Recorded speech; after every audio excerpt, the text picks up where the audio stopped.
दोस्तों आपने कभी सोचा है कि मरने के बाद हमारे साथ क्या होने वाला है, हम कहाँ जाने वाले? तो दोस्तों आज मैं आपके समक्ष रखने जा रहा हूँ पौराणिक बातें और मेरे खुद के ओपिनियन। आप सभी को पता है इजामिल, आपने सुना होगा श्रीमद् भागवत पुराण में, जो कि उसने एक नाम भगवान का ले लिया तो उसको भगवान की प्राप्ति हो चुकी। इसी तरह भरत जब वो तप करने के लिए बैठे ही थे तो उन्होंने वहां पर एक दृश्य देखा कि एक हिरन जो कि दौड़ता हुआ आ रहा है और उसमें एक पास में एक नदी है छोटा सा, और हिरन के पीछे भी एक बाघ है जो कि उसको खाने के लिए उसको दौड़ा रहा है। हिरन भी अपने बच्चे को जन्म देने वाला होता है तो उसी समय वो छलांग लगाता है उस नदी से, हिरन का बच्चा जो कि उस नदी में गिर जाता है। तो भरत जी के मन में आता है अगर मैंने इस बच्चे को यहीं पर छोड़ दिया तो ये यहीं पर मर जाएगा। तो उन्होंने अपने प्रेम से उनको निकाल देते हुए बच्चे को बाहर वहां से जाने के लिए सोचते ही रहते हैं, लेकिन फिर उनके मन में आता है अगर मैंने इसको यहाँ पर छोड़ दिया अकेले तो कोई बाघ भालू आके उसको खा जाएगा। तो फिर वो उसको उठा के प्रेम से उनकी सेवा में लग जाते, दिन रात उनकी सेवा करते, को कूट के उसका रस बना के उसको पिलाते। छोटा सा एक हिरन का बछड़ा, जब वो बड़ा हो गया बछड़ा तो अपना झुंड को देख के वो तो चला गया, लेकिन जब वो तप करने बैठ गए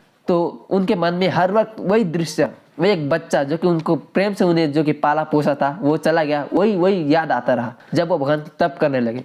तो जब उनका दूसरा जन्म हुआ तो उनका जो कि एक हिरन का स्वरूप में उनका जन्म हुआ था। तो हमें इस बात से समझ आता है कि दोस्तों अगर हम मरते समय कुछ भी हम अपने मन में रखते हैं, कुछ आस या फिर कुछ हम अपनी इच्छा रखते हैं तो हमको दूसरा जन्म में वही मिलता है। तो दोस्तों हमको हंस के अपना जीवन को भी समाप्त करना है। हम जब मरते हैं तो हमको भी हंस के मरना है, और हम जब अपना जीवन जीते हैं तो हमको भी हंस के खुश होके जीना है। तो दोस्तों अब करते हैं बात कि हम मरते हैं तो हम कहाँ जाते हैं, असलियत में हम कहाँ जाते हैं। इसका सॉल्यूशन इसका आंसर आपके खुद के पास है। अगर आपको विश्वास है कि आप मरते हैं तो आप श्री कृष्ण जी के धाम जाएंगे, आप गोलोक जाएंगे, आप वैकुंठ जाएंगे, तो आप वहीं पर जाएंगे अगर आपको विश्वास है और अगर आपकी आस्था और आपकी भक्ति सही है और आप भी सही है तो।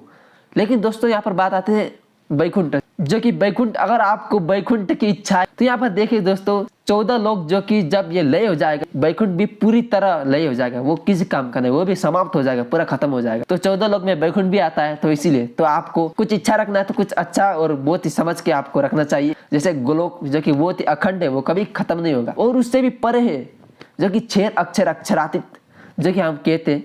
तो क्षीर तो हो गए सत्ता के स्वरूप या फिर क्षीर पुरुष, और अक्षर जो कि गोलोक के कृष्ण, और दूसरा भी धाम है जो कि उसमें विराजमान होते अक्षरातीत। दोस्तों आपकी जैसा भी इच्छा आपको मिलेगा, लेकिन आप सही होना चाहिए, आपकी मन और आस्था आपकी भक्ति जो कि सही होनी चाहिए। और मुझे लगता है आप भी सही है और आपकी भक्ति भी सही रहेगी। तो इसी बात को लेकर आज का छोटा सा वीडियो यहाँ पर खत्म करते हैं। तो अच्छा लगा तो लाइक